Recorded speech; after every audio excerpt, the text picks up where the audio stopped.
I am Jeff Foxworthy, and welcome to Gamekeeper Podcast. If you want to learn more about farming for wildlife and habitat management, then, buddy, you are in the right place. Join the Gamekeeper crew direct from Mossy Oak Land Enhancement Studio as they discuss the latest wildlife and habitat management practices, news, and, of course, hunting. There's no telling what you'll learn, but I'm going to tell you, I bet it's interesting. Enjoy. We're live in 3, 2, 1. All right, everybody. We are sitting here, West Point, Mississippi. It's we've been getting a lot of rain lately. Lots of rain. Goodness gracious! It's wet out there. 3.5 inches Saturday, I think. Mm-hmm. Toxic, you had to. They have had, I think, 6.5 or more in the Meridian, Livingston area. Wow. Greg Briggs home went. In fact, Sonny's daughter and son-in-law, I think, were taking cover yesterday because of the weather was so bad down there, but they've gotten just drowned. Weather patterns have been a little bit different. I think I've been counting, we're already like in the mid to upper 30 inches. But this fall, we had none. Yeah. You know? No, we had a severe drought. So, I mean, we needed it. We don't need this. I think I'd rather have drought than this, to be honest with you, because the bad thing is it's the worst possible time for hatching things. It's true. And it's going to kill our hatches here. Yeah. Yeah, I hadn't seen any poults, speaking of that. So a lot of these rains they're cold. And is the thought there that that's really detrimental to a young poult? You know, I don't know, talk to the biologist. When I was a child and I was listening to people like Dr. Hurst, Dr. Speak, they thought that we always had these worse hatches in really wet springs because the poults would just catch colds and die from disease or, things like that. Dr. Hurst then later on started, I think before I remember anybody else talking about it, that was part of it, but a bigger part of it was that the nest predators could smell the nest better when they're, true, when I was a kid, you take the bird dogs on a super dry, arid day and they couldn't smell, but if it was real high humidity or wet, they could smell really good. So I don't know. That could help. Who knows all of those things? I think it's so many different things. We realize it's complicated no matter where we are when we're talking about hatching turkeys. It's complicated. It's not one thing usually. No, it's not. Yeah. All right, let's get our guests introduced. They can get in the conversation. But looking across the table on the guest couch, we've got, straight from Wisconsin, Mr. Joe Gonyo. In the house. All right. Who was the guy behind Russell Moccasin for so many years. Yeah. I think Joe's been around here as long as I have. It has. We were talking about that. I don't remember being at Mossy Oak, and I've been here over 30 years without Joe being around. Yeah. I've been here since before that. You have? I don't remember. Do you remember? Do you remember that, I Joe? think probably one of our first SHOT shows we went to, we met Joe. Yeah. You're right. Long-term friend of the brand. Very long time. And loyal. And became friends with Bob Dixon. Yeah, that's very how I close met you was friends. through Bob. That's who I met when you started. Yeah. Yeah, that was amazing. Well, what we want to try to accomplish today is I would love for you to explain and kind of tell that Russell Moccasin story. It's such a good story. It's a great story. You just kind of bring us up to speed. an iconic brand, honestly, in its own way. A lot of history there. Yes. And then before I think we should take advantage of having you here and ask about, teach us how to take care of boots. There you go. Growing up, I can remember like Field and Stream would have TAPS tips, and they'd have tips about caring for your leather boots. I don't see that anymore. I don't think people know how to take care of boots anymore. So I'd love to get that explained to you. Okay. But thank you for being here, Joe. You made a long Thanks for drive having me. coming down. It was good. I got to see the rain all the way down. Well, you probably listened to some podcasts driving down. Oh, I think. Yeah, that's got a long ride. You got any podcasts you like, that you always listen to, a go-to podcast that we might be familiar with? Or Other than Gamekeepers, that's the one I do listen to. And I'm Mitchell not on the board over there. I'm not making. They're very good. I have enjoyed a lot of them. we don't get a lot of Look at there, compliments. That's Bob. nice to get. Oh, Thank Bob. you, Joe. Yeah. Look at him. He's just glowing Well, over there. yeah, we do. So before we come back to you, and Joe, I'd like you to get into this. Toxie, you're a weather Aficionado. yes. Like if Matt Lobhorn ever bailed, we got the man right here. I can't even pull the threads on his sweater. He's the man. On his suspenders. He's the modern day. They used to call me Little Willard, but that's just because I was so worried about the weather, and I'm fascinated by it. I always have been. But our guy in Tupelo is a rock star. He really is. Yeah. So I wanted to ask you, basically everybody, do y'all have a weather app you really like? I'm just curious. It is behind Onyx. My weather map is the second most used app that I have. For sure. 100%.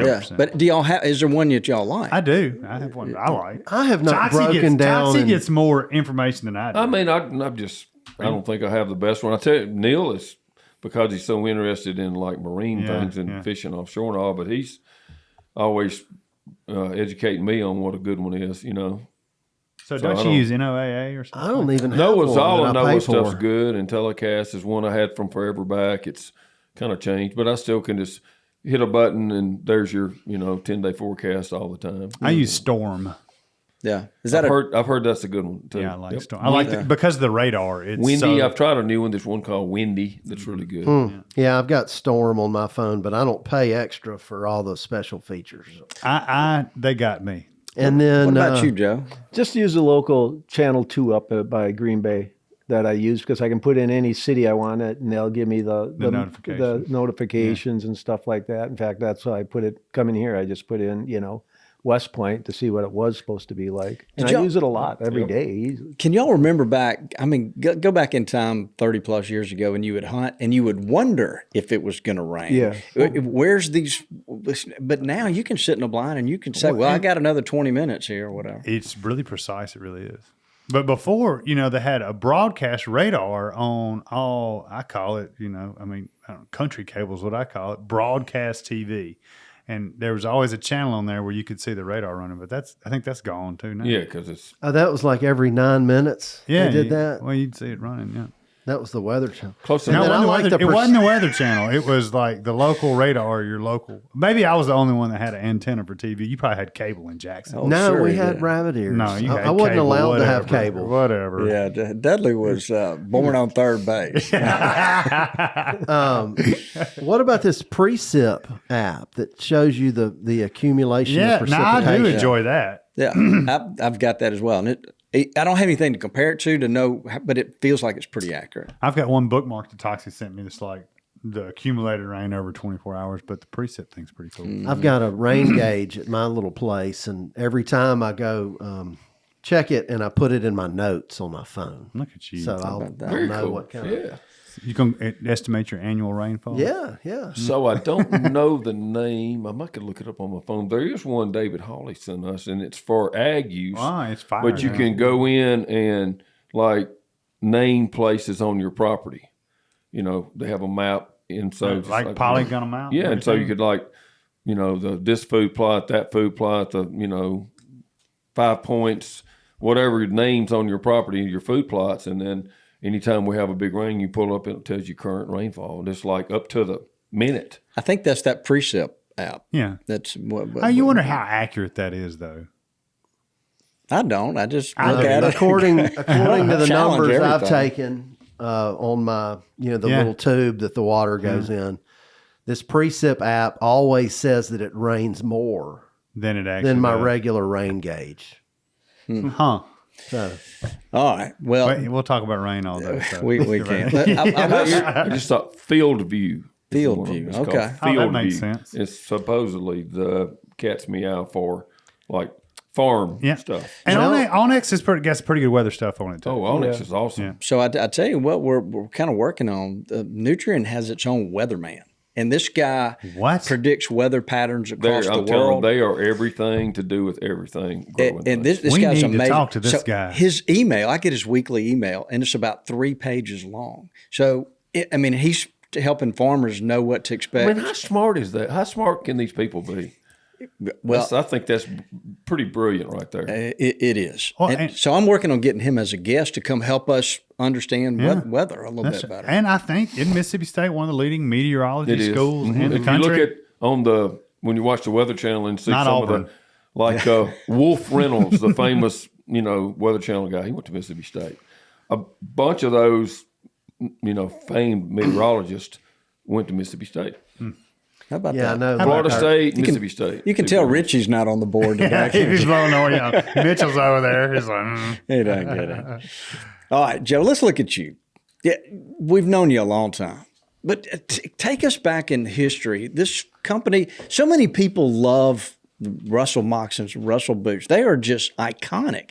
I even you mentioned it and refreshed my memory. Robert Rourke, this famous noted rider, hunted all over Africa and all over. He's got some great. Man after your own dreams, Bobby. oh, yeah. What did he say? A man needs a good dog. Okay, there was 3 things in life that you needed to do. You needed to have a fine shotgun. Mm-hmm.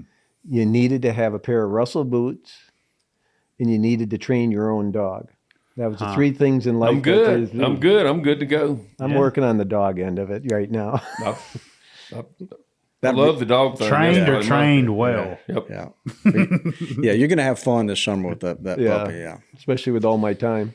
Yeah. But I got that a new just pup too. to have somebody like Robert Rourke say that about your brand back, and this was probably in the 1950s. Yeah, easily. And I thought I had a copy of the page in the book it was in, and there's a couple other ones that were mentioned in. One of them was a story where guy had a pair of Russell boots, and what basically saved him from a lion is that he had a pair of Russell, and at that time it had been a bird shooter on the lion couldn't drag him away because they had his boots on, bit him in the ankle. And there's stuff like that that's in there. Ooh, wow. Well, so look, Dudley is waving at me over here. He does this thing called rapid fire. And I always forget to do it at the beginning. Thank you, Dudley, for reminding me. He always forgets me. Let's do this. It's brought to you by, we've mentioned already, Nutrien. Our friends at Nutrien sponsor and bring us rapid fire. We'll learn a little bit more about Joe Gonyo through these questions. Are you ready? Yes, sir. All right. Do you like boiled peanuts? Oh, I learned to eat them down here Okay, All right. good. Have you ever seen the Northern Lights? several times. Okay, I never have. What is your favorite style of Wisconsin-made cheese? I just gave some to Toxie, and it's kind of a brick, kind of a creamy brick. But Toxie, he's got his favorite today. It just was an extra 15-year-old extra sharp. Okay, Oh, yeah, man. it is Did a you put that in the cheese. refrigerator back here? Not telling. I'm definitely a cheesehead. Name 2 of your favorite months to be outside. May in October. I like those. Duck hunt or deer hunt? Duck hunt. Turkey hunt or pheasant hunt? Definitely turkey for the last 30 years. Ice fishing. It's a good time or meh, it's overrated? It's not Joe's sport.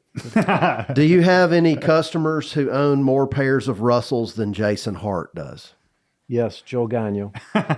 What is the most common foot size in terms of length that y'all see when you're measuring people's feet? I'd say 10, 10. 9, 10. What is the longest foot y'all have ever measured There was over a the years? basketball player, and I don't remember, and it was like a size 18 that we had to get a special last for. Holy cow. Okay, cold weather question. Do you prefer synthetic long undies as your first layer or a natural layer like merino wool? Wool. Okay. I got to ask these Wisconsin people. I those like kinds it. of- Yeah, we don't know how. What to is the be cold. coldest temperature you've ever experienced? We hunted geese one time out on the farm. It was 52 below with the wind. Okay. And so if you touched your gun, you'd get like a little white, your skin would turn white like frostbite. Oh my God. It was a great day. We shot, 8, 10 geese, but You couldn't But that take a was dog. chilly. Yeah, you couldn't take a dog on that No, day. we Or didn't. me, yeah. And last but not least, and I'm not quite sure how to word this, but what is the longest consecutive span a pair of Russells has ever lasted, including like repairs and resoles? man, we've had guys 50, 60 years. Wow. A quick story on that. So I'm working a show, and this old guy comes up, and he goes, I'm really disappointed in your boots. And I was, well, really, why? What's what's wrong? He said, my zipper broke. I go, well, yeah, we can fix that. He said, no, you don't understand. I got this pair when I graduated from high school, and he was 60 some years old then. Now he said, yeah, I got this pair when I graduated from high school. I go, well, yeah, then we can still work on it. I mean, we've had them 50, 60 years, and it just depends on how much they wear. Of course. I mean, but But that was probably one of the oldest because it was just a funny story because he was serious. I thought, oh God, what did we do? And oh no, I got him as a graduation present from high school. Wow. Nuts. Okay. Well, thank you. Good stuff. Yeah. Good answers. Did you cut Doc's cheese? Oh, No, here no, we no. go. It was just a block of cheese. No, but He's still rolling off this fame he was trying to get off the Foxworth last week with his jokes. Well, that was not. I see where you're going with that, but Yeah. I was just asking if it was a big chunk of cheese and he cut the cheese. That was, Man, there's We know where you were going. There's some fourth graders listening to this, just laughing. They're, you know what's off. There's fourth graders listening to this that didn't get it. All right, Joe. I'm gonna look at Lanny. We're gonna give Lanny the first question out of the gate. I mean, as iconic as Russell is, and I've been so familiar with him, I don't really know how the brand or the company really started. Can you kind of clue us in on when, where, and how it all came together? Yeah, so Russell started in 1898. There was the Wright Shoe Company in Berlin, and so W.C. Russell kind of started out as making logging boots. Okay, so then as the logging industry kind of went away some, then they went into more sportsmen's, the shoes and boots that we see today. And in fact, one fact that you probably don't know is Chippewa boots. Oh, yeah. One of the starters of that came from Russell. Huh. And he that's back when the logging time, I mean, when it first started up. But that's kind of interesting. 1898. Seems like some of the better historical boot brands were centered around work Oh, yeah. first, and that made the quality requirements. In today's world, you get kind of a lot of athletic kind of brand boots, and it just doesn't seem like when you listen to the people that really climb mountains and really work on farms and stuff, they don't like any of those. They like the traditional, grew up as a work boot type boots. Yeah, and logging boots especially. I mean, Oh, yeah. That's serious stuff right there. Yep. So through the years, you guys, can you kind of tell us? I think like there's been kings that have had presidents. Kings, Can you hit on some of that? presidents. In my time, so General Schwarzkopf, I did measure him once, rest his soul. Tom Selleck in my time, both Bush presidents in my time, and several other ones Harrison Ford I just got to talk to on the phone. He lost a half pair of shoes and he was going to order another pair. I said, no, what foot did you lose? I can just make you a half pair. Yeah. But that How was about that? Lost one. yeah. He's had several pair. We made several like for different movies, but I never got to see what movie they were in. But How do you lose one shoe, Lanny? I could do it, so Okay. I'm not going to point any fingers. So isn't there stories like Babe Ruth and King? Don't put words in his one of the kings in England had some. yeah, there was we made the most strange pair was for I think a Japanese customer, the very high end. We made him a pair of snake boots with a golf sole on because he was afraid of the snakes on where they were golfing and stuff on the course. Wow. Interesting. That is a unique pair. I heard Robert Redford's a customer. Yes, yeah, he's had several pair. He's got a pair of Chukkas. Wow. It's incredible. Well, Magnum Where'd you hear- PI is a customer. Where'd you hear all this? Magnum PI, Bobby's yeah. gossip mill again. Yeah. Where'd you hear all this from? I read it Well, on his website. I've seen the pictures and stuff, but Yeah, it's an incredible brand. So what do you guys? So let's just really kind of talk about hunting because aside from Dudley gallivanting around in little fancy shoes, the rest of us are manly footwear. We're interested in something that's going to serve us really Brutal, well. Bobby. Well, Dudley's leaving for Scotland tomorrow. He's So Gallivanting they went around. over there. Yeah. That's where the gamekeepers Well, That's he's the got- or- I mean, I'm that's going the to origin of our the species brand, over there. that's right. with a beret. That's All where right, Do you have a beret? I just marked Bobby off the list of bringing a gift home. No, there you So- go. Hey, just give me his. I'm defending you. So, what are the most popular boots for hunting? there was the High Country Hunter for high country hunting. It was a little taller, had a probably the most aggressive sole we had on it. The PH like Toxie's wearing there right now was the most. Yeah. You know, I mean, Can't go wrong with those pH. A quick story on the pH with the same sole he's got on was a guy, when a customer came up at a show and started telling the story. He was hunting with a pH and he was following the pH and he turned around and the pH jumped back because he was right behind him. He goes, "You're the quietest white man I've ever seen walking." But because it's that sole in the boot is just, you can kind of feel the ground. That's Yep. Yeah, and the Zephyr boot, the classic zipper, was definitely more popular down here by any means. I think every time I see those, I think of Bob Dixon. Mm-hmm. Yeah. So that sole on that pH, it's very unique. What? It's made in Italy, and it's from like the sap of the milk of the tree that it's molded. Each sole is like a little model molded, and it's just regular natural plantation crepe. It will break down if you get into like gas or diesel fuel, but sneaky. So somewhere in Berlin, Wisconsin, there's little elves cobbling shoes and boots together. Yeah, literally. Berlin, where we're from, was called the fur and leather city for years because we had my dad's company. We did deerskin tanning. We didn't tan, but we did deerskin manufacturing. Hunters would bring in, and during the hunting season, loads of guys would bring their post office would back up with a semi-trailer and throw off hundreds of boxes from all over the country. We'd stamp the hides and they'd make stuff out of their own leather. So that's kind of where I got it. But there was a tannery in Berlin. There was my grandpa's, then my dad's company that we made deerskin stuff. Then there was another smaller company that did the same thing we did called Custom Coat in town. There was 2 furriers that, for fur coats that people for years would bring it up because they'd have storage and stuff. And then there was another small manufacturing of sheepskin, like sheepskin vests, the wool on vests and things like that. So y'all didn't tan the hides, but you made products out of them? Yeah, the tanner was just down the road. Right. So yeah, we made the products out of them. Then it was called Midwestern Sport Togs Berlin Glove Company. The Berlin glove, we made the work gloves. We made uniform gloves out of deer split. Yeah. And that was started in 1869 as the Berlin Whip Company. And then my grandpa Jensen came in, and then my dad came on and started buying them out, but there was basically three in there, and that's what we did. And my dad's end was manufacturing. Yeah. So I'd be the only guy going in a store with my wife looking at purses or something because I was always looking how knock them off or how they made it. How did they do that?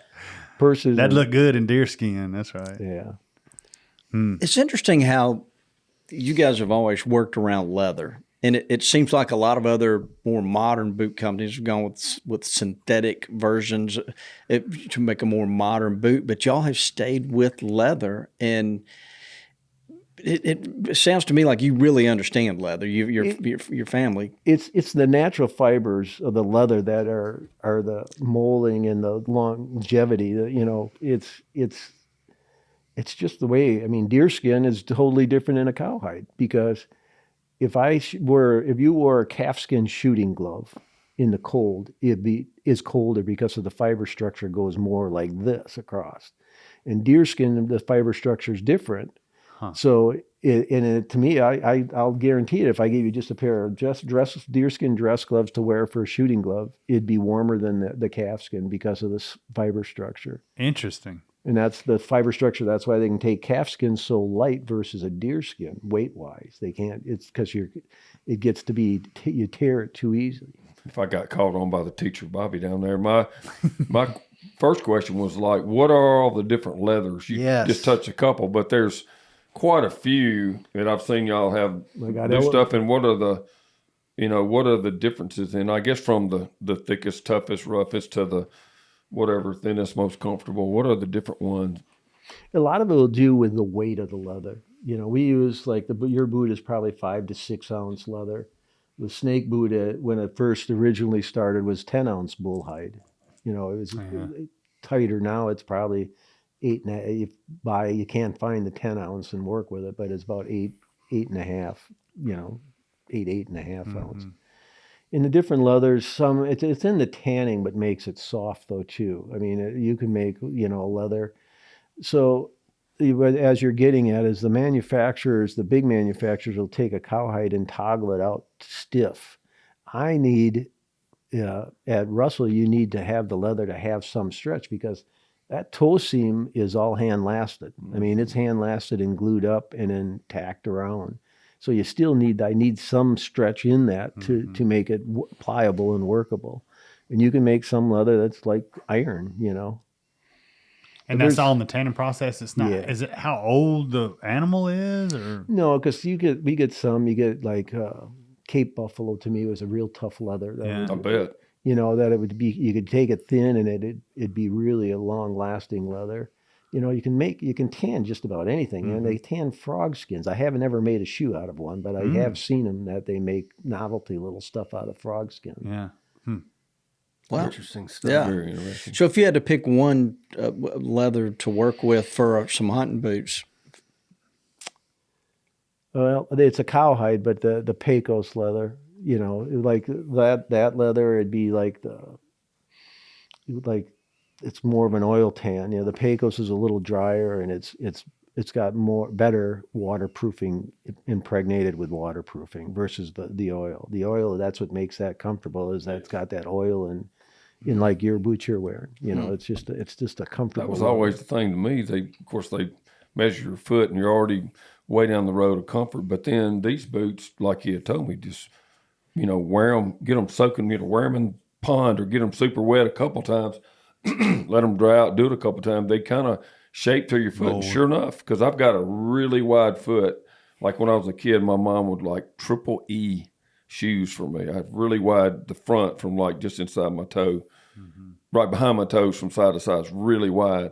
And so a lot of shoes just won't. They'll just bust on me after a while. But these just kind of spread out there and are so much more comfortable. You know. is that right, Joe? You would recommend a guy get them wet? Yep. And Yeah, because some guys, a lot of times a guy would be going to Africa and we'd send him and he said it's tight. You're a little tight at the ball. And what it does is really it molds to your foot. I mean, just like a glove. I mean, you can get a glove wet and then kind of work it and it just gets to be a part of you.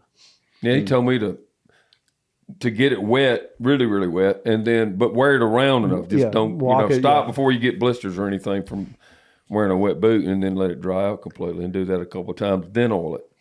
So do you guys have offer like a waterproof layer under the leather? No, what we do is like the high country hunter or the bird shooter.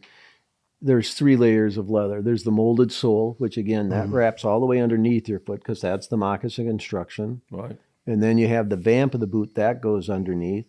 Then inside the waterproof ones, we use 3 layers of waterproof leathers. We call like an inner vamp, which is all leather. It's then it gets put in there. So you got 3 layers of waterproof leather around your foot. And you know, before the old ads used to be never leak boot. That would be one of you wouldn't want to put it up now, but in the old days, that's what that leather was called. You know, The reason I say that is I've bought boots, more modern styled boots that have those waterproof layers, and it's so hot, and I don't care what anybody says, they agree. do not breathe, and it causes your feet and your socks to stink. And this, the old school leather really does seem the way to go. Yeah, I mean that's even if you do get your feet a little bit wet, you're likely going to have wool socks on. And that's going to pull the moisture away from your foot. Right. It's the way to go. It's very true. Odor we've been smelling, Lane. But that's very true with what you're saying. I always felt, I mean, it'll take a Gore-Tex coat. We all duck hunt here or been in the rain in one of the waterproof jackets. Works great. But picture putting something like that, basically a bag inside the foot. How is that moving the moisture away from your foot?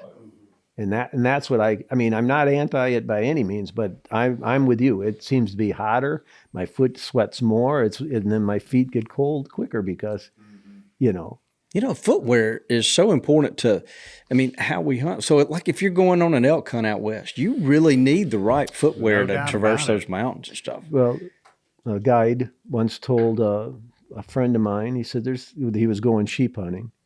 He said, there's only 2 things you need. He said, you need a good pair of boots and a good rifle and optics. That's all you need. You can go away without the clothes and stuff like that, but that's the two things you need to be successful. And you're right. But the problem is the boot fit and the shoe fit. We learned as we aged, well, how important our feet really are. As a kid, man, you had Tell me about it. Just run on the gravel roads and not worry about barefooted. That's Yeah. right. How important? Where do socks fit into all this?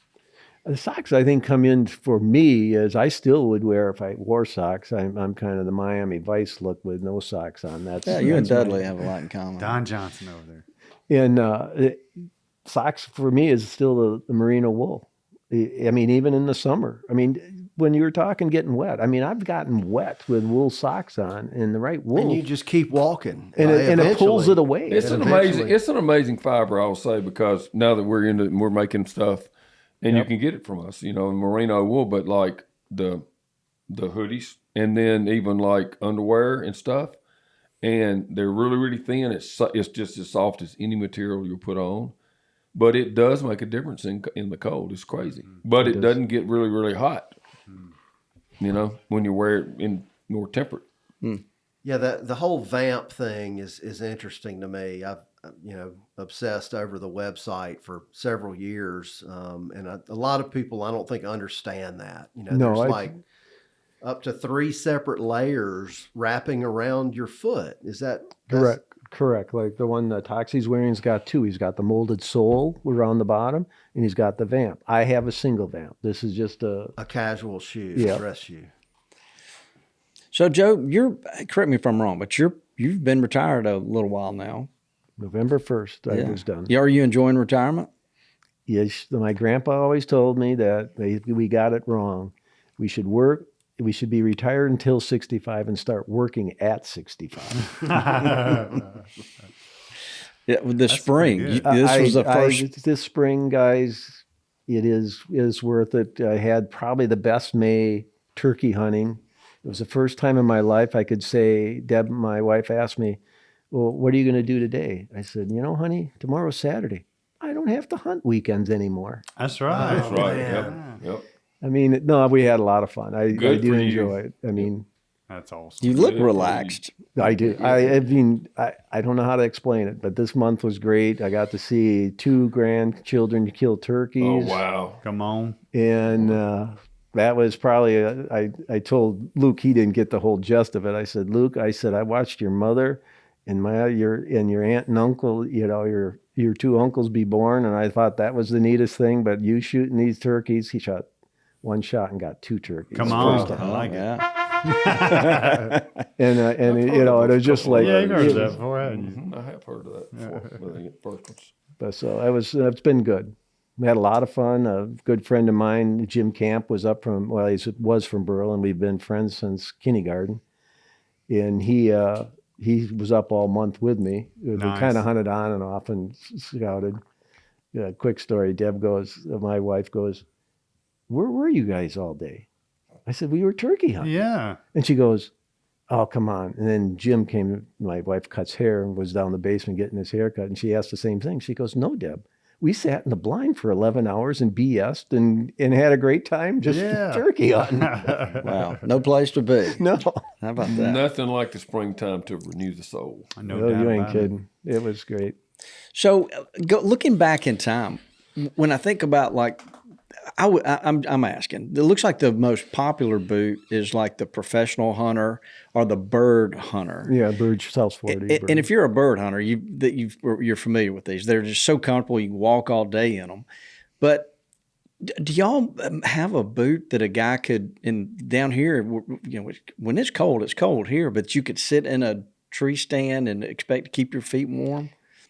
Or are y'all more walking about boots? And probably more, now I'd say more walking about. At one time in the old days, we could put Thinsulate in them. That sock boot, the Intervamp that I was talking about, that would be basically Thinsulate lined. And that I of course, had some made with sheepskin lining in, but that seemed to work well. Yeah. I may be the odd man out, but I'd rather have thinner boots and like wiggle my toes. You start putting all that insulation in a boot, again, you seem to get back to all the sweaty feet. And then I'm 100% with you in the South. I went through yeah. insulated boots, and now my favorite thing is wearing a light, thin boot, and then a sock if I need to. Yeah, you can always upgrade the sock for weight of merino wool, as Yeah. I always say. If I'm moving around or bird hunting, even in the winter, I don't necessarily need an insulated boot. I just maybe I'll wear a little more wool percentage of wool sock than before. Yeah.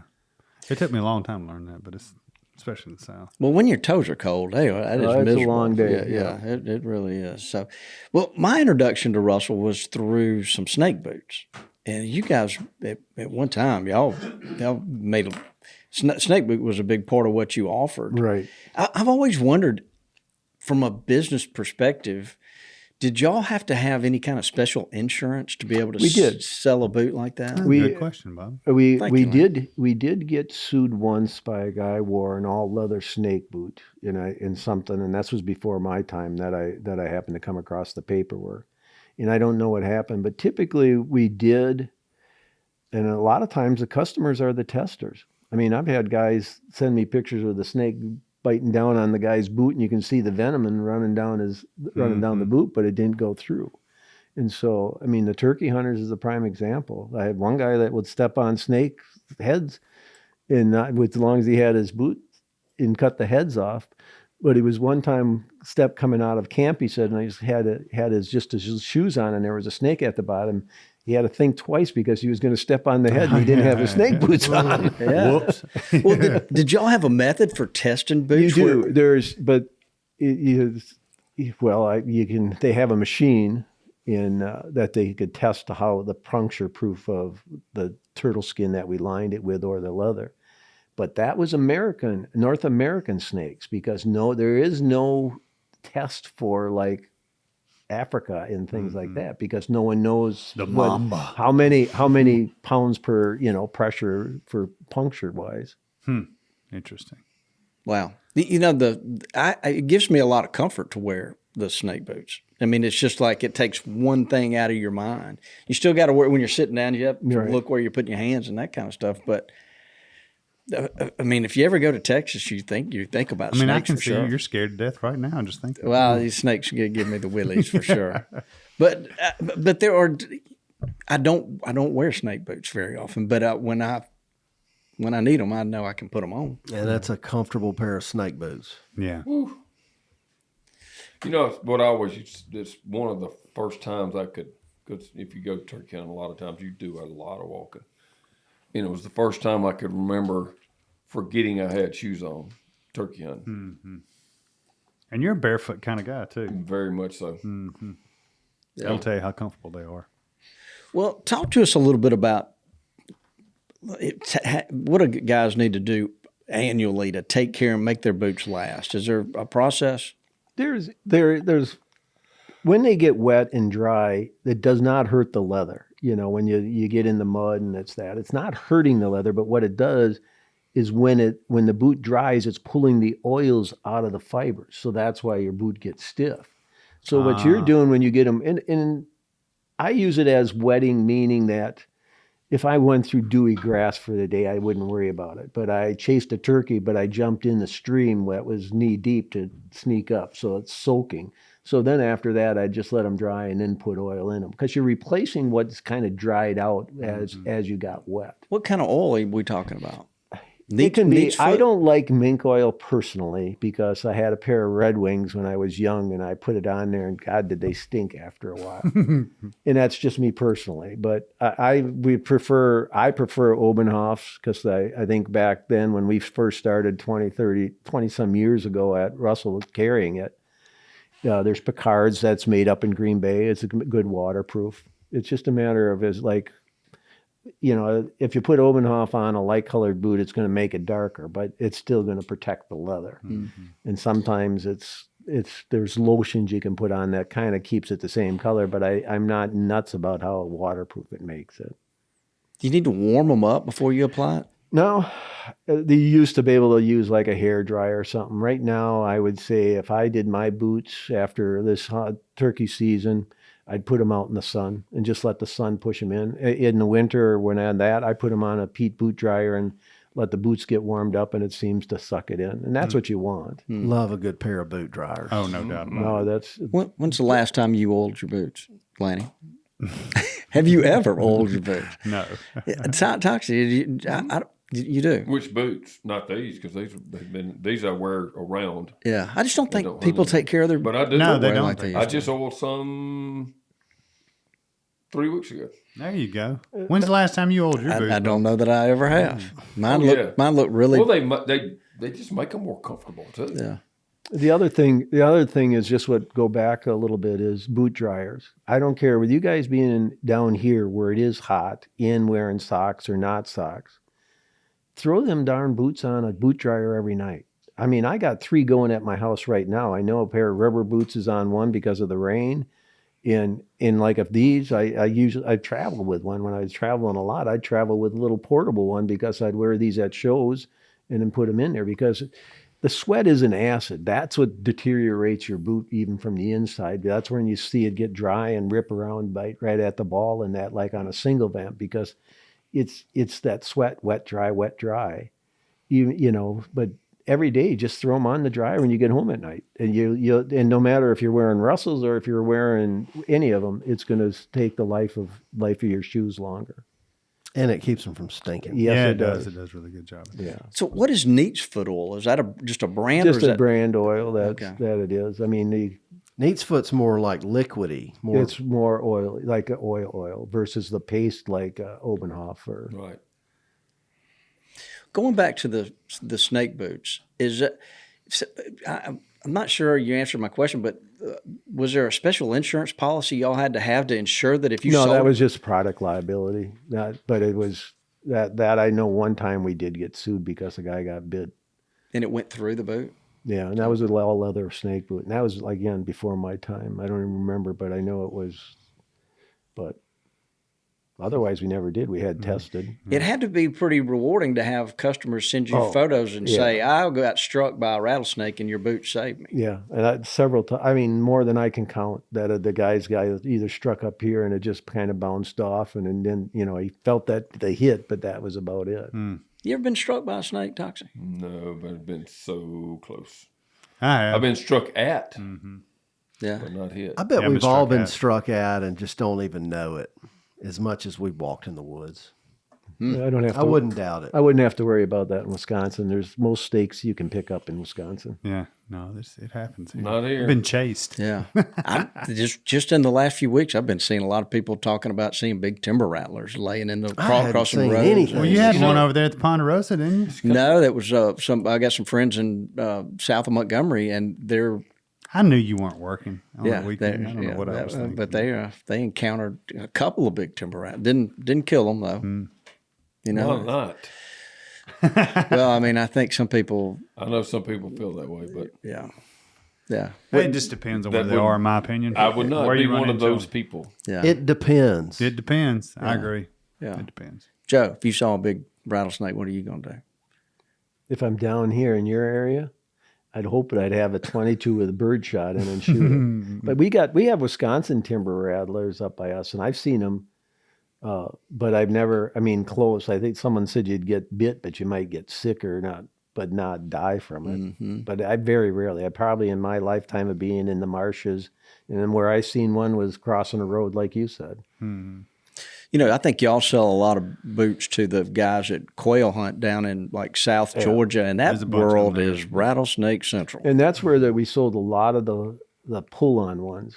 And I can see why, because, the turkey hunters we seem to sell in, Alabama, Georgia, in that area. But when it came to the pull-on bullhide boots, they were, I'd say 90% of the time from Texas. How about that? It just, in theory, you're not looking at the ground. You're not worried about snakes, so you can hunt harder. If you're worried about snakes and you're constantly looking at your every step you take, then that can kind of mess you up when you're in the woods. Yeah, if you're bird hunting, because you need to be paying attention to what's going on, too, for sure. Yeah. So how'd you get involved with Russell Boot? I mean, I just thought you'd always been there. No, so the short story is a friend of mine and I tried buying my dad's other 2 partners out. Okay.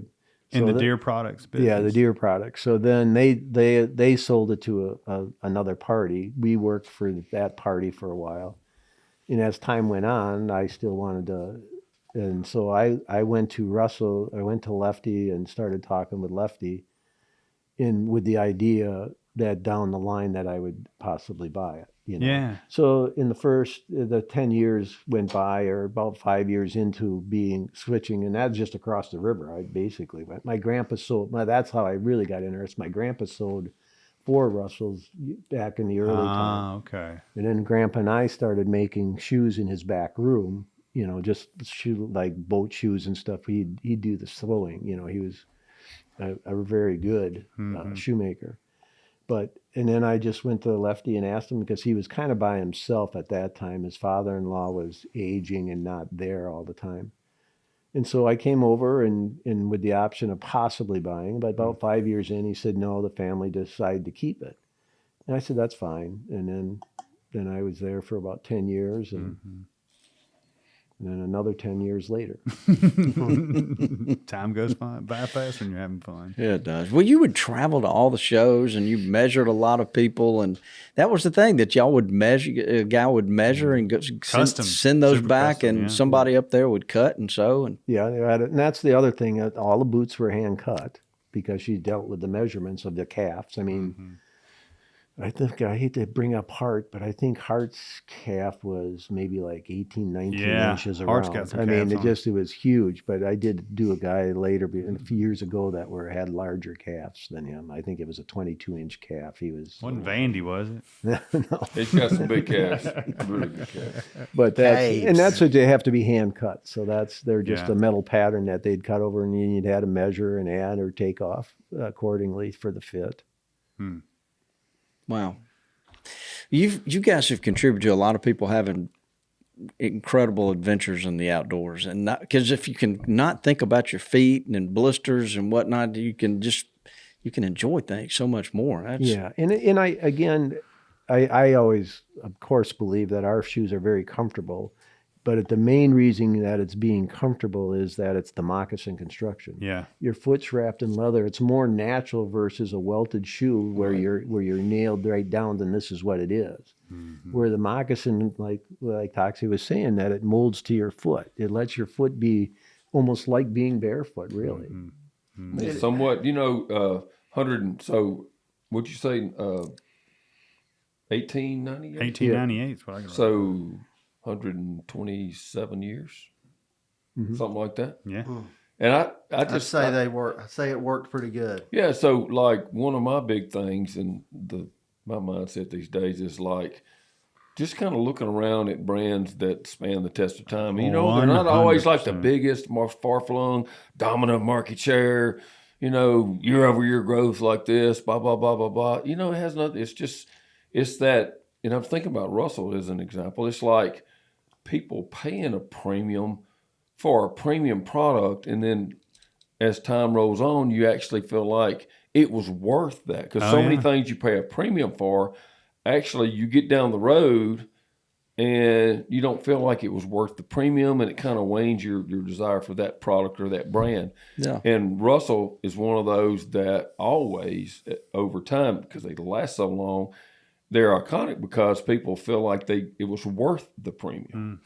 And that's the key, I think, over generational brands. Long term for sure. Yeah, I mean, people And it's sit not there and think it out. It's not transactional or dominant market share. This kind of conversations. It's actually It's proof. and it's looking. I call it outside in thinking. It's through the eyes of your customer always. Right. Satisfied with that even purchase. modern boots these days are going to cost you probably over $200 Or more, yeah. You get a pair of Russells for Last maybe you a little 30 bit more years. than double that, and they last 5 or 6 times longer. Yeah, that's right. And there's a lot what was also made Russells is that we could rebuild a lot of them. I mean, Correct. being they were resolable, which most of them are. Some are throwaway. They're not a throwaway boot. If you take care of them, it's going to take care of you. Lanny, we're always in here. We always have these interesting guests, and you're always on your computer. What's up? I'm looking at Onyx the whole time. I love that, but I love the desktop too. My favorite thing is Bobby doesn't know how to shut his computer down, Yeah. so I can go in there and share his pins to my account. That's what you were doing in there this morning. Yep. Back during deer season, I shot a couple of big bucks. Of But course. As I'm looking for them, I can Couple. turn on this tracking feature. Yeah. And I can see where I've looked. And I use that feature too for spreading seeds, spreading fertilizer, spraying. It really keeps you on track. Onyx is a great company. Look, we know Jared. They're hunters, They just are. like we are. So Yes, they're no serious doubt about about this. it. The way they've designed this thing, a hunter and a gamekeeper can take advantage of it and make their property better. Use coupon code Mossy Oak to save 20% off of your Onyx subscription. Yeah, and Mac, you shouldn't do that now. Richie, you got to help me. Okay.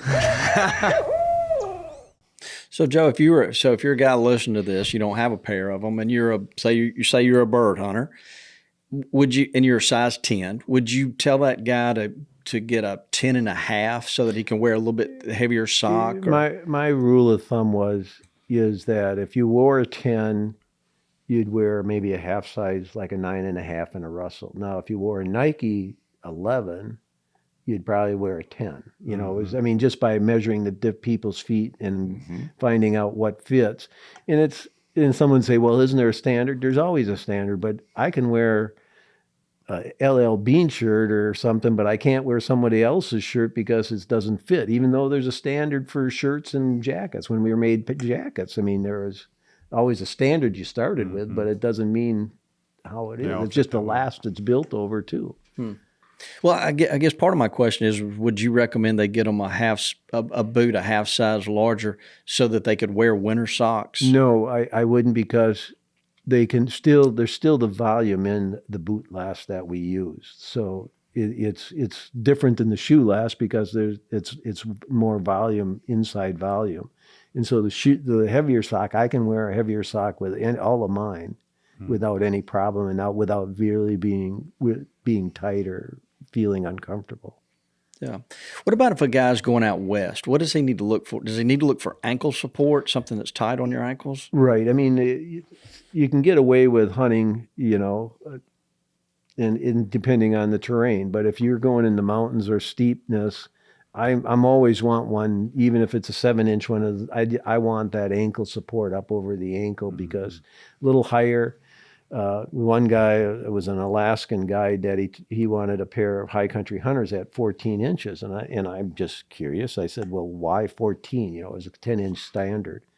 And he goes, well, there's brush up in Alaska that's about this high, and I want to be protected from it. It's only about a foot or two off the ground, and it's always, very thick. And he said, I wanted it at 14 inches, so if I come to crossing a stream, I can cross it without having to worry being at 10 inches. So, there's different reasons for height and support. My belief is, as long as you're a couple inches over the ankle, you got that support. Sometimes people want it up higher for different reasons, rock protection or rock bruising if they're going up in the hills and things like that. Wow. I do have another question. Go ahead. This Lefty guy, was that his real name, or is he got? His name was Ralph Fabricius. His father-in-law bought the company in 1928. Okay. He's 95 years old. Still around? Still around. Awesome. Yep. Is he left-handed? Of course. Okay. I didn't know if there was something in particular. Yeah. Okay, Lanny. You got to get it somehow. I got to tell you, though, Russell to me is, we talk about this Yeti phenomenon all the time, the quality in people, but y'all were there from the beginning. You know what I mean? That's right. And you've got to have an insert. There's just a handful that you can go back that far, and have maintained. And they are the OG of that. They really are. So that's right. I would think that I know you're on your way out. Proud for you there on the retirement side of things, but I would think there'd be a huge groundswell of support and demand for y'all's products going forward. Yeah, there is, and I think Susie, when we were there, was marketing to a lot of the younger generation, and the new owners are going to the younger generation, because I think they're realizing the throwaway shoes are not the answer. Yeah, that's not what's in and they're going for the quality and the longevity of it and stuff. So I think there people are starting the younger, and I mean younger since I'm the It old guy. seems to me me too. that for us the just crazy demand for the old stuff, the original stuff, the origins, and the quality stuff. You know, because we're not like that, but we're 40 years now. Right. Is that younger generation, and just like for us, I mean, there's nobody left, you know, that was 127 years old now, but it's just like they weren't around. So we were all around sitting at this table when all this stuff for us started. Yeah. And so it just seems like the younger generation is the ones that really are driving the demand for the old original stuff. And I'll guarantee you, for two reasons for Russell, that is a major trend today, the younger generation. Yeah. And let's face it, if you only are a brand for elderly people or older people, or like I guess us, Hey, wait a minute. Elderly like Bobby. where are you going to be? Wait. Where are you going to be in another years down the road? Yeah. So I mean Yeah. that you know, from a marketing standpoint, the brilliant Pepsi generation thing, Yeah. you know, they couldn't go head to head with Coke. Coke was just a dominant brand, but they just went after that one small niche all the time. And guess what? You know, whatever, it was 12 to 25 maybe. But then in 10 years, that was like up to 35. Yeah, that's and right. then another 10 years up to 45. Next thing you know, by focusing on the younger consumer, they had a big span of, you know, age of consumers. And so it seems to be, for this kind of iconic brand, it's like a whole new, you know, grounds to farm for them with the younger generation, you know. People just want something they can be proud of, you Yeah, know, and yeah. I'm the same way. You park the truck, you put that really cool pair of Russells on, you may grab your granddad's old shotgun that you're just really proud of. It adds to the experience. Yeah. It really does. It makes it more fun. Very well said. Yes. Have you ever had to tell somebody, I'm sorry, I can't measure your feet? Yes. They just smell too bad. Oh, Yes. man. I had one come in into the. And Had to ask. I mean, no, that's true, because most of the time, I had one time I told a lady, she says, "Well, how do you measure feet all day?" I said, "I used to be a pearl diver, so I can hold my breath a long time." But one That time, sounds like a Bob Dixon joke. one guy came in and he was diabetic, and his feet were oozing. Oh. I got up and I said, "I'm sorry." I said, you can come back, but I said, I can't. I mean, I thought I could handle most. But I mean, when he took his boots off and his socks were all kind of slimy and his feet were swelled up. I got to was go. like- Yeah. there was one Ball time. game. One time I said no. I'm going to send you over here to lacrosse. I wonder who that Yeah. was. Ball game. Not me. So we would walk by y'all's booth, and it looks like you're spending a lot of time down on your knees, or you know, down looking at. Sometimes they're standing on a box or something. So you don't. Have you ever just got up after being down on you, and all of a sudden there's somebody like famous standing right there? Oh yeah, that's a great story. So we're in Reno. We're at the Safari Club, and we're working, and my back is to the aisle, and I'm measuring. A guy's on the box, and I'm measuring him, and you know how you stand up after kneeling down, you kind of have to stretch. I turned around and ran into President Bush. Oh, well, hello. That's exactly what it was. "Hi, Mr. President, how are you?" Do I know you? And that guy up there never said anything, because I thought it got quiet in the booth because the Secret Service was kind of stopped the aisle there. And I'm like, I wanted to say, "Thanks, guy. You could have at least told me, Heads up over here. Did you end up measuring him? Yeah, I got the help. I did get to do something with him, but it was a good story here that Mr. President Bush will enjoy this. So we're there, and he's, his boot, and he was going to pay for him. So he asked his administrative assistant, said, I can't remember her name, Susie, could you give us that envelope, that money we got from the bank? And so, like a wife, she starts opening the envelope and I'm counting it out for him. And he looks at her and goes, "I think I can handle that money for this." How about that? Wow. Handlers. Yeah. Was that the younger Bush? No, this is senior. Senior Bush. Yeah. How about that? Well, there's been a lot of just a lot of interesting people that have participated and wore y'all's brand through the years. Yeah. No, I have to say, I've been lucky in life. There is no ifs and buts about it. I met you guys. You guys treated me well, and I mean, even at there meeting the people I've met, you know, in the industry as working there through the years is great, really.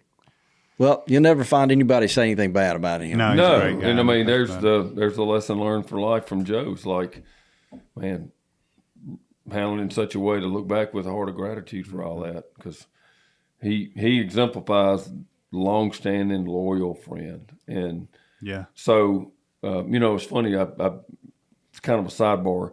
You know, my dad fixing to be 95, and he just has all these people caring for him. I mean, the medical care specialist and stuff like that. And my cousin Albert, who's a doctor too, I was just telling him it's amazing because this weekend he has a skin cancer that had to come off. Well, my daughter-in-law, who's a doctor now, she operated on him at the house with Ned over there assisting her, our doctor, and all. It was just so cool. And I just said something to him about, the reason I'm getting at this is like, it's amazing how everybody just, you know, just how they care for Dad. He said, you know, when you lived a life of thoughtfulness and caring and love for everybody else around you, that's what you get. Mm-hmm. And I thought that was really cool. He said that about him. And I just have to say that about Joe too. Yeah. He has so many friends, but that's because he treats friends like you treat friends. Yeah. Well said. Yep. And I bet right now you could call somebody in Georgia, and you could go hunting in Georgia this fall. And I bet you could call. There's somebody Bobby you could is call. so jealous of that. And in Texas, and I mean, you got them. Because Bobby, he has manners. He does. About that. Yeah, he does. Joe, you hear what I'm having to put up with? So that's why you get paid the big Yeah, dollar. We all know what you're that, after. yeah. Take the Bobby. bullets. We all know what you're after. We're a bunch of Southern gentlemen down here. I mean, we admire the way you handle yourself, for sure. Yeah. Yep. Thank you. But you guys been good to me too. I totally enjoyed it. For sure. Well, look, let's have a little fun with Joe. Mitch, have you got the trivia question we're teed gonna ask up? trivia I questions got the trivia today. question. Oh, Mitchell in the house. So the trivia winner is Into Outdoors. Into outdoors. I get that one. Yeah, how about that? He said, awesome podcast, great podcast, keep up the good work. How Did about you pick that one, Bob? Well, it was a good review, you know? Yeah. He won a Gamekeeper cap and t-shirt from our website at www.mossyoakgamekeeper.com. There you go. www. Dub. Yeah. You know, the internet's going to be around for a We've while. got some cool T-shirts. If you know that podcast T-shirts, you guys, you can go on there and get that right now. It's good. We got some. I think so. I hope so. I hope so. Going like hotcakes. Yeah. So the question is, back to the snake protection. So there's a lot of variables here, angles, size of the snakes, where it strikes on the boot. However, true or false, is it commonly considered factual that generally a mature snake fangs can in fact penetrate leather and rubber boots? I would say yes. That's right. That's right. That's right. All So right. guys wearing just regular leather boots, you a could bit. find yourself in a bad And situation. some people believe that just regular leather boots will work, you know, but That's right. When we're trying to educate Well, you everybody know, it here. might, but the point is there's way more risk. Yeah. Oh, yeah. Why Sure. in Yeah. the world take a chance? Yeah. Well, and we tried to caveat that because there's a lot of variables, angles and size of the snake and whatnot. But I saw a lot of pictures of just regular boots, rubber boots. Oh, yeah. With puncture holes. Oh, they'll in get them. through Yeah. a rubber boot. I have no doubt in my Yeah. mind. I mean, because a prickly pear will go through them. Why wouldn't a snake fang? Yeah. Yeah. Well, okay. Well, I think you got that right. Hey, there's the bell. Pass the time. Yeah, a little delayed action. Yeah. So, Joe, is there anything? I mean, you've driven all the way down here for this grand time that we've had with you. Is there anything that you want to ask or say, or anything? Anything? No, the only thing I'd say is thanks, guys. It's always fun, and I've always enjoyed it. Well, I can Being treated like family. Yeah. seriously. well, you are family, and I can assure you the door is always open. As you know, we told you a long time ago, just show up. Anytime Yeah. we have an event, Joe's here is. in Every some way, time. shape, Huge form, or fashion. supporter of us, Yeah, no question about it. always has been. To that point, Toxie, underneath your feet, there's a bag that we need to, if you don't mind, Oh, wow. grab and hand that to Oh, Joe. what do we got? It's from everybody at Mossy Oak, There it is. There, man. and got lucky. with that, I think we got you something you wanted. Yeah, So thank you that very and- much. But this is, I happened to see him in the store, and he was looking at did those you? Were you Gamekeeper creeping on him? jackets. Yeah. and he was lusting for him. he was looking at them. So, That's the least we could do. No doubt It's a about it. happy No, hour. but thank you. That means a lot. well, Joe, you're one of the good guys, that's for sure. And the world needs more Joe Gonyo. That's Yeah. 100%. That's kind of the message of the day. You know, you have a lot of relationships that just kind of went away, or, you know, I wasn't important to them again, or whatever the case. You just drift apart and whatever. But it's just, there's not a whole lot. It's just always I've said that before too. Even it's important in here more than anywhere, but it's always intact. Hadn't even talked to him in almost a year sometimes, and it's always intact. Yeah, just like it was just because the common, mutual respect thing is just like, a bond is unbreakable. It's just so cool. And you know For me, it when you know it. I hope I described that right. It's so rewarding. And I think that's what he talked about a little bit too, to know that you have some of those that were there. And, I guess because one of the most, maybe the most valuable thing about the world is God's unconditional love. And if we can even remotely approach that, what a great relationships we have, Yeah, Yeah.